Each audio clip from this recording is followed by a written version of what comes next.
Item ಯಾವುದೇ ಇರಲಿ try ಮಾಡಿ ಆಚಿ ಚಿಕನ್ ಮಸಾಲಾ.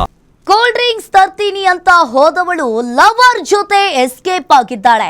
ಪತಿ ಮತ್ತು ಇಬ್ಬರು ಮಕ್ಕಳನ್ನ ಬಿಟ್ಟು ಪ್ರಿಯಕರನ ಜೊತೆ ಹೋದ ಮಹಿಳೆ. ನೆಲಮಂಗಲ ತಾಲೂಕಿನ ದಾಬಸ್ಪೇಟೆಯಲ್ಲಿ ಘಟನೆ ನಡೆದಿದೆ. ಪ್ರಿಯಕರ ಹನುಮಂತಪ್ಪ ಜೊತೆ ಮೋನಿಕಾ ಎಸ್ಕೇಪ್ ಆಗಿದ್ದಾಳೆ. ಊರೆಲ್ಲ ಹುಡುಕಾಡಿ ದೂರು ಕೊಟ್ಟ ತಾಯಿ ಮಂಜುಳಾ 9 ವರ್ಷಗಳ ಹಿಂದೆ ತಮ್ಮನಿಗೆ ಮಗಳನ್ನ ಕೊಟ್ಟು ಮದುವೆ ಮಾಡಿದ್ರು ಮಂಜುಳಾ ಅವರು.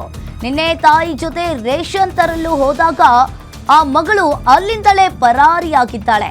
ಅಮ್ಮನ ಹತ್ರ ಕರ್ಕೊಂಡು ಹೋಗು ಅಂತಿದ್ದಾವಂತೆ ಮಕ್ಕಳು. ಇಬ್ಬರು ಮೊಮ್ಮಕ್ಕಳನ್ನ ನೋಡಿಕೊಳ್ಳಲಾಗದೆ ಮಂಜುಳಾ ಕಣ್ಣೀರನ್ನ ಹಾಕಿದ್ದಾರೆ. ಎಲ್ಲಿದ್ರು ಮಕ್ಕಳಿಗಾಗಿ ಬೇಗ ಬಾ ಅಂತ ಹೇಳಿ ತಾಯಿ ಅಂಗಲಾಚಿಸ್ತಾ ಇದ್ದಾರೆ. ದಾಬಸ್ಪೇಟೆ ಪೊಲೀಸ್ ಠಾಣೆಯಲ್ಲಿ ಈ ಪ್ರಕರಣ ದಾಖಲಾಗಿದೆ.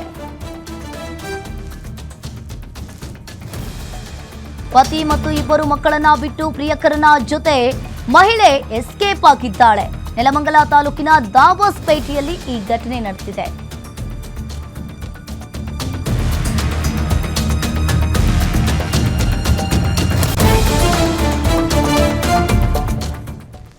ನೋಡಿ, ಕೂಲ್ ಡ್ರಿಂಕ್ಸ್ ಅನ್ನ ತರ್ತೀನಿ ಅಂತ ಹೇಳಿ ತಾಯಿ ಜೊತೆ ರೇಷನ್ ತರೋದಕ್ಕೆ ಅಂತ ಹೇಳಿ ಮೋನಿಕಾ ಹೋಗಿದ್ದಾಳೆ.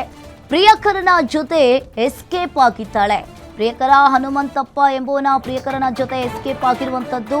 ಆಕೆಗೆ ಮದುವೆ ಆಗಿ 2 ಮಕ್ಕಳಿದ್ದಾರೆ. ಆ ಮಕ್ಕಳು ನನ್ನ ತಾಯಿ ಹತ್ರ ಕರ್ಕೊಂಡು ಹೋಗು ಅಂತ ಹೇಳಿ ಅಜ್ಜಿ ಹತ್ರ ಹೇಳ್ತಾ ಇದ್ದಾರೆ. ಅಜ್ಜಿ ಕೂಡ ಈಗಾಗಲೇ ಬೇಗ ಬಾ ಅಂತ ಹೇಳಿ ಕಣ್ಣೀರನ್ನ ಹಾಕ್ತಾ ಇದ್ದಾರೆ. ಬಿಡ್ಸ್ಕೊಂಡಾದ್ಮೇಲೆ ಅಮ್ಮ ಬಾ ಬಟ್ಟೆ ತರೋಣ ಅಂತ ಕರ್ಕೊಂಡೋದ್ಲು. ಮಗಿಗೆ ಬಟ್ಟೆ ಇರಲಿಲ್ಲ. ಆಮೇಲೆ ಬಟ್ಟೆ ತೊಗೊಳಕ್ಕೆ ಅಂತ ಸರ್ ಬಟ್ಟೆನೂ ಕೂಡ ಮುಟ್ಟಿ ನೋಡಲಿಲ್ಲ, ಯಾವ ತೊಗೊಬೇಕು ಅಂತಲೂ ಕೂಡ ನೋಡಲಿಲ್ಲ. ಅವಳು ಈ ಕಡೆಗೆ ಗಮನ ಎಳಿತಾ ಇತ್ತೇನೋ ಅವಳಿಗೆ. ಆಮೇಲೆ ನಾನು ತೊಗೊತಾ ಇದ್ದೆ, ಬಿಲ್ ಮಾಡಬೇಕಾಗಿತ್ತು. ಬಿಲ್ ಮಾಡಬೇಕಲ್ಲ, ಅದಕ್ಕೆ ಅಮ್ಮ ಹೊಟ್ಟೆ ಎಲ್ಲ ಮಾಡಿಸ್ತಾ ಇದ್ದೆ, ಸ್ಪ್ರೈಟ್ ತೊಗೊಳಕ್ಕೆ ಹೋಗ್ತೀನಿ ಅಂತ ಈಚೆ ಬಂದು ಅರ್ಧ ಗಂಟೆ 20 ನಿಮಿಷ ಆದ್ರೂ ಬರಲಿಲ್ಲ ಸರ್. ಸ್ಪ್ರೈಟ್ ತೊಗೊಂಡು ನಾವು 10 ರೌಂಡ್ ಹೊಡೆದಿದ್ದೀನಿ ಹಾಸ್ಪಿಟಲ್ಲಿ, ಎಲ್ಲೂ ಇಲ್ಲ. ಅವ್ನು ಬರೋದು ಹೋಗೋದು ಜಾಸ್ತಿ ಆಯಿತು. ನಮ್ಮ ದೊಡ್ಡ ಹುಡುಗ ಮಗ, ಅಮ್ಮ ನೀನು ಕೆಸಕ್ಕೆ ಹೋದ್ಮೇಲೆ ಅಂಕಲ್ ಬರುತ್ತೆ, ಅಂಕಲ್ ಬಂದಾದ್ಮೇಲೆ ಅಪ್ಪನ್ನ ಎದಳ್ಬೇಡ, ನೀನು ಎದ್ಗಿದ್ಯಾ, ನಾನು ಬಂದೋಗೋದು ನಿಮ್ಮ ಅಕ್ಕಂಗೇನೋ ಹೇಳ್ದೆ ನೀನು ಸಾಯಿಸ್ಬಿಡ್ತೀನಿ ಅಂತ ಎದುರಿಸ್ಬಿಟ್ಟ ನಮ್ಮ ಹುಡುಗನ. ಎಂಥರ್ಗು ಗಂಡುನ ಹ್ಞೂ ಸರ್ ಎದುರಿಸ್ಬಿಟ್ಟಿದ್ದ.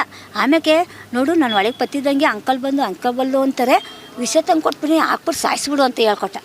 ಗಾಳಿ ಮೆಸ ಕೆಲಸ ಮಾಡಿ ಮಕ್ಕಳು ಸಾಕಿ ಕೈ ಮಣ್ಣಾಗುತ್ತೆ ಅಂತ ಹೆಂಗೆ ನೋಡ್ಕೊಂಡಿದ್ದೆ. ಇವತ್ತು ಈ ಥರ ಮಾಡ್ದ ಅಂದರೆ ಅವಳು ಹೇಳಿ ಅವಂಗೂ ಹೆಂಡ್ತಿ ಮಕ್ಕಳವೆ ಅಲ್ವಾ ಸರ್.